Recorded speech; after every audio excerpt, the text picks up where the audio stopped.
Hello students,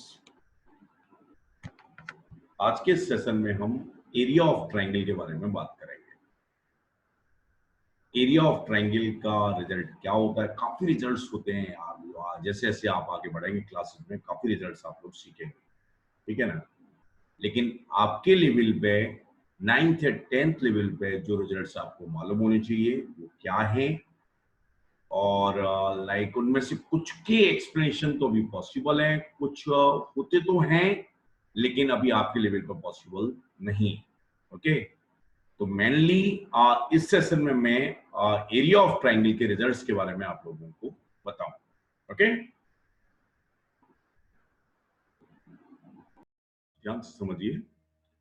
अगर मेरे पास कभी भी एरिया ऑफ ट्रायंगल की बात होती है तो हमें ध्यान रखना चाहिए, या मुझे लगता है आपको मालूम भी होगा कि अगर मेरे पास ये एबीसी है, जैसा है वैसे ही मैं बता रहा हूं। ये मेरे पास ट्रायंगल है एबीसी। Now focus here. ये ए है, ये बी है और ये सी है, ठीक है ना। तो area of triangle, area delta से डिनोट कर रहा हूं, ये होता है base into height. Okay, base into height. अब जो स्टैंडर्ड साइन है ये हमेशा ध्यान रखना, यहाँ पर भी काम दे रहे हैं। ये बी जो एंगल जिसको मैं बी मानता हूं, उसकी स्टैंडर्ड साइन है, उसके अपोजिट साइड को स्मॉल बी से डिनोट किया जाता है। ओके, एंड ये जो लाइक अगर मैं इसे वर्टेक्स ए मान रहा हूं तो इस साइड को स्मॉल ए माना जाएगा और इस साइड को स्मॉल सी माना जाएगा, ठीक है। अगर मैं एरिया की बात करता हूं तो सिंपल सी बात है, अगर base into height by 2। Okay, तो बेस इंटू हाइट बाई 2 ये एरिया रहता है।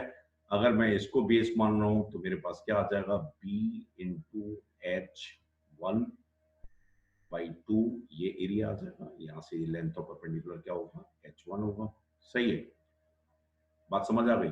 Now focus here. यहाँ पर मैं ये चाहूंगा कि थोड़ा सा और समझें आप कि लाइक जरूरी नहीं है कि किसी ने यही माना हो या बेस बी को ही माना हो, एसी लेंथ को बेस माना हो, ठीक है। अगर किसी ने बेस इस लेंथ को माना है और ए है, तो मैं ये एरिया ऐसे भी लिख सकता हूं कि इसको समझना, यहां से परपेंडिकुलर ड्रॉ करूंगा और ये अगर 90 है और इसकी लेंथ h2 है, ठीक है ना। तो सेम एरिया मेरे पास a इंटू h2 बाई 2 भी आ जाएगा। ओके, ठीक है ना। तो बेस इंटू कोई भी एक बेस की लेंथ और हाइट से मल्टीप्लीकेशन सी से भी आप बना सकते हैं, तो मुझे लगता है इसमें कोई भी दिक्कत नहीं है। ये भी एरिया है और ये भी एरिया है और इसमें कोई भी दिक्कत है नहीं। ओके, तो एरिया का एक रिजल्ट मेरे पास ये हो गया कि base into height by 2। Third भी ले सकते हैं, थर्ड को अगर लेना चाहें आप तो लाइक सी है, यहां से परपेंडिकुलर ड्रॉ करते हैं, ठीक है ना। अब जो एक और काम की बात है जो आपको ध्यान से समझनी है कि ऐसा नहीं है कि परपेंडिकुलर कट ही करे, लाइट सी वाला भी बनाऊं कि जैसे मतलब मेरे पास ये भी अगर ट्रायंगल है, ऐसा भी कोई ट्रायंगल है और ये लेंथ x है और ये लेंथ h है, सही है। तो इसका एरिया कितना आएगा, x इंटू एच बाई 2 ही आएगा। जरूरी नहीं है कि परपेंडिकुलर अपने बेस को जाके कट करे। ये भी मेरे पास काम की बात है, यहाँ से परपेंडिकुलर लेंथ जरूरी नहीं है कि बेस को कट करे, ठीक है। अब बात आती है कि और भी रिजल्ट्स होते हैं भाई। इक्विलेटरल का ध्यान करते हैं हम, तो ये एक सिंपल सी बात आ गई जो हमें याद करनी चाहिए कि किसी भी ट्रायंगल का एरिया क्या होता है, किसी भी ट्रायंगल का एरिया होता है बेस इंटू हाइट बाई 2, ठीक है ना। अब बेस लेंथ जो ले रहे हैं उसके अकॉर्डिंगली हाइट हम सिलेक्ट करेंगे। यहाँ पर ये भी मैंने ऑब्ट्यूज का भी बता दिया कि जरूरी नहीं है कि बेस में जो परपेंडिकुलर ड्रॉ किया जाए उसे कट करें, ठीक है। सम कुछ बुक्स में क्या करते हैं कि लाइक ऐसा भी करते हैं कि इक्विलेटरल का अलग से रिजल्ट बता देते हैं भाई। इक्विलेटरल ट्रायंगल की जो एरिया है उसके लिए अलग से रिजल्ट बता देते हैं, और याद भी करना चाहिए, ठीक है, जल्दी के लिए, लेकिन वो कोई अलग नहीं होता, ढंग से समझना। अगर मेरे पास ये एबीसी इक्विलेटरल ट्रायंगल है तो इसकी साइड लेंथ कैसी होंगी, बराबर होंगी। ये मेरे पास एबीसी, ठीक है। और यहां से अगर मैं परपेंडिकुलर ड्रॉ करूंगा और साइड लेंथ ए मान रहा हूं तो ये a बाई 2 आ जाएगा। ये फोटो परपेंडिकुलर डी मान लिया है, तो ए डी, इसका एरिया भी यही काम करेगा, BC into A D by 2, सही है, ठीक है ना। बार बार कैलकुलेशन ना करनी पड़े इसलिए रिजल्ट याद कर लेते हैं। बीसी तो ए है भाई, और एडी कितना आ जाएगा, पाइथागोरस थ्योरम लगा दीजिए। पाइथागोरस थ्योरम क्या होती है, a square hypotenuse square minus hypotenuse square by 4, okay, by 2 आ जाएगा। तो ये मेरे पास कितना आ जाएगा, √3 a square by 4, okay, √3 a² by 4। ये पाइथागोरस थ्योरम है। पाइथागोरस थ्योरम अगर मुझे परपेंडिकुलर का स्क्वायर प्लस बेस का स्क्वायर इक्वल्स टू क्या होता है, हाइपोटेन्यूज का स्क्वायर होता है। जिन लोगों को ये मालूम नहीं है वो याद रख सकते हैं। मैंने एडी लेंथ निकाली है using Pythagoras theorem. AD square plus BD square equals to ये आएगा। पाइथागोरस थ्योरम बता दिया स्टेटमेंट, नहीं ध्यान है क्या, कोई दिक्कत नहीं हो सकता, बड़ी क्लास में पढ़े तो इसलिए मैं इसे नोट भी कर देता हूँ कि पाइथागोरस थ्योरम क्या होती है। एक याद कर लीजिए, ए बी स्क्वायर बराबर क्या होगा, ए बी स्क्वायर बराबर क्या होगा, A D square plus B D square. बात समझ आ गई, ये और भी जगह काम देगी। परपेंडिकुलर का स्क्वायर प्लस बेस का स्क्वायर इक्वल्स टू हाइपोटेन्यूज का स्क्वायर होता है, ओके।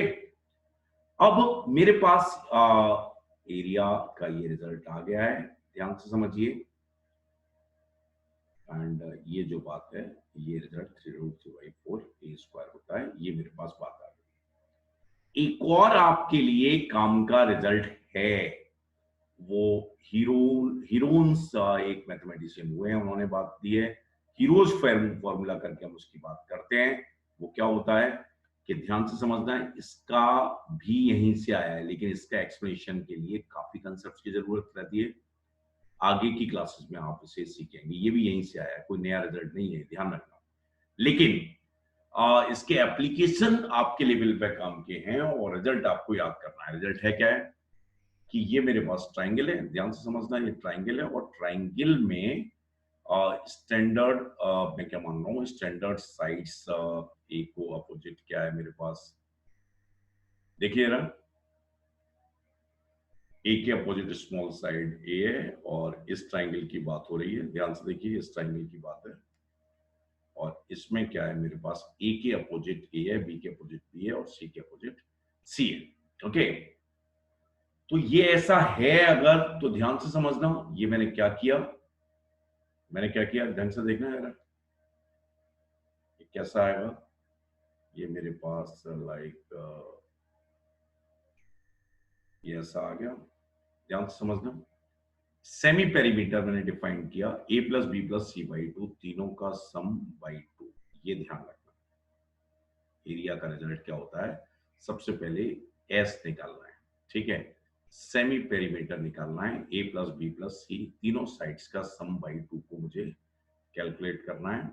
और उसके बाद क्या करना है कि एरिया का रिजल्ट होता है under root s minus s into s minus a into s minus b into s minus c, s into s minus a, s minus b, s minus c, okay.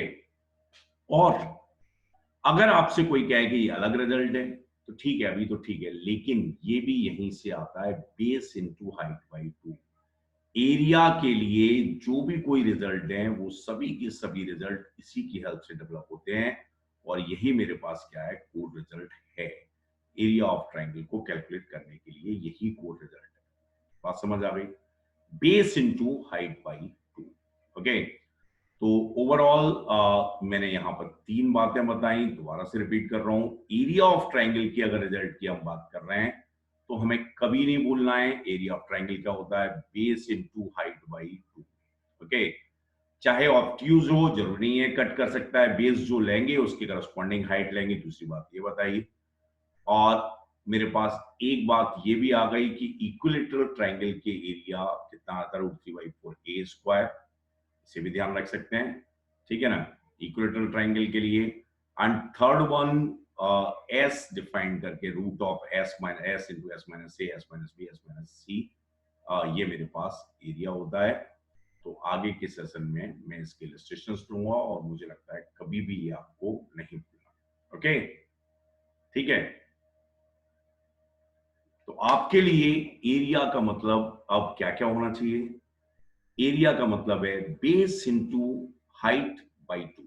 Height perpendicular, वो base को जाके cut भी कर सकता है और नहीं भी कर सकता है, ठीक है ना। एंड और दूसरा क्या है, इक्विलेटरल ट्राइंगल। कुछ नहीं याद रखना है यार, इक्विलेटरल ट्राइंगल का एरिया मुझे कैलकुलेट करना है, तो वो कितना आएगा, √3/4 a²। उसका भी मैंने एक्सप्लेन किया। Okay, heroes formula, Heron's formula, heroes formula, H formula, जो भी कुछ कहो आप, उससे एक और रिजल्ट आता है कि अगर मेरे पास एस सेमी पेरीमीटर है, a+b+c/2 है, तो एरिया कितना आएगा, √of s s-a, s-b, s-c।